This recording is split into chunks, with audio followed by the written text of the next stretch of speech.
The night of my 75th birthday gala, after I'd spent $60,000 on a celebration for my family, my son stood up, grabbed the microphone, and told the entire room I was losing my mind and should no longer run the company.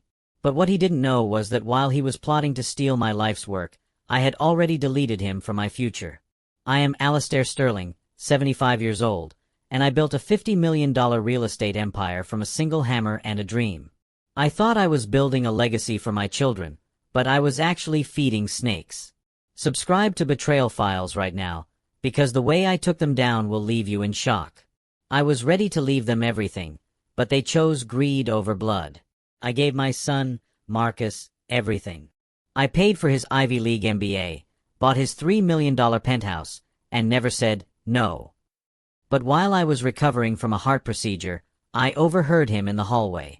He was laughing with his sister about how they'd declare me incompetent by Monday to seize the company. They weren't waiting for me to heal, they were waiting for me to disappear. I even found the documents they had already forged to commit me to a psychiatric ward. I didn't scream. I played the part of the confused old man for 3 weeks while my lawyers worked in the shadows. I moved every single asset into an irrevocable charitable trust. I left exactly $100 in our main family account, his inheritance. When Marcus stood up at the gala to trigger his takeover, I simply handed him a legal envelope.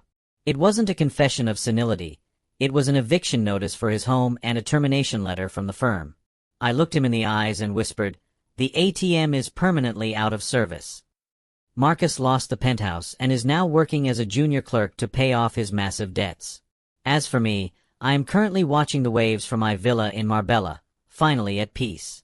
Remember, living well is the best revenge. If you loved this story of poetic justice, hit that like button and subscribe to Betrayal Files for more.